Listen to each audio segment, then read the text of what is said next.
Assalamualaikum daripada Arif Green. Cuaca panas bahang. Saya baru selesai mendobi langsir dengan karpet. Ada lagi in progress. Dobi manual semua DIY. Okay, so this is the hours from laman Arif Green. Ada yang laman mate saya pun ada juga. So let's see what we can cook for iftar. We have challenge today that saya nak cuba masak untuk iftar hari ni berdasarkan menu-menu yang saya dapat harvest hari ni je. Tak perlu beli lauk-lauk sebab macam di hari lalas ni kita dah nak fokus pada raya cuisine kan. Untuk iftar ni so-so je lah. Nanti petang ada majlis berbuka dekat surau, so the guys will go there, so it's just for us to go, kita makan ala kadar saja.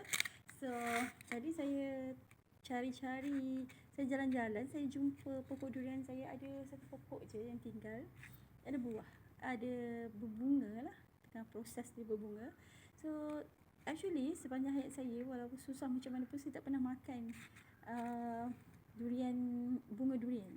Tapi hari ni saya nak cuba makan bunga durian sebab saya nampak dia punya ada karakter yang sedap lah. Macam look at this, dia macam ala-ala cauliflower.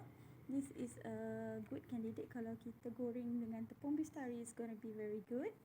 And bunga durian ni ada, dia actually ada nektar yang berbau wangi dan manis. Bunga durian ni dia ada nektar di dalam dia, manis very sweet. Ni kalau pagi-pagi bukan bulan puasa ni memang boleh consume ni sebenarnya. Dia very sweet, sedap dan refreshing. Tapi dah lama lah tak makan, since childhood dulu lah. So saya harvest semua. Yang ni jatuh dia macam ni, bunga yang belum kembang macam ni. Actually ni satu tangkai lah jatuh. Yang ni sepatutnya berkembang jadi buah, tapi dia jatuh awal. So saya cuba manfaatkan. Saya plan nak goreng dia punya stamen ni dengan tepung bistari. Bunga ni I'm not so sure. Saya rasa saya nak guna untuk masak rendang nanti, untuk raya cuisine. Dia sedikit slippery, dia macam ada jelly like macam tu. Tapi saya rasa dia macam squid sekali tengok. Mungkin boleh lah kita commercialkan.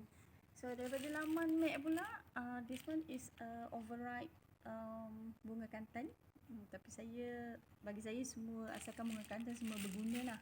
Kalau mak saya dia tak ambil dah macam ni, saya ambil juga. This one is ada beberapa biji markisa. Kita buat berbuka nantilah, jus markisa. And yang ni satu plastik ni semua jambu putih ni.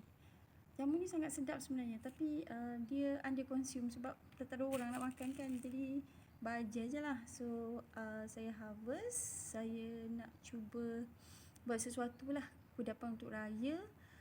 Maybe saya akan buat halwa dengan lemon, letak limau, letak gula, halwa lah, something sweet. Saya akan buat acar juga, acar ganti timun tu, kita pakai acar ni.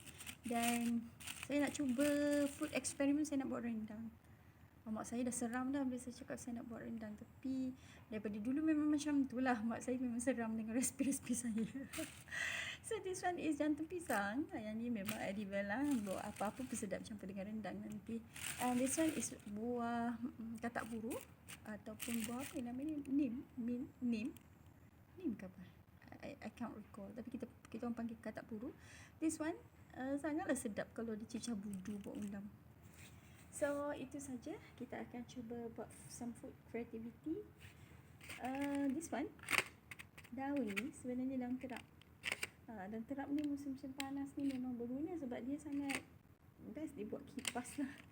Anak saya sangat impressed dengan kipas daripada daun ni bila saya ajar dia orang lah. So that's it, kita tengok apa yang jadi nanti petang.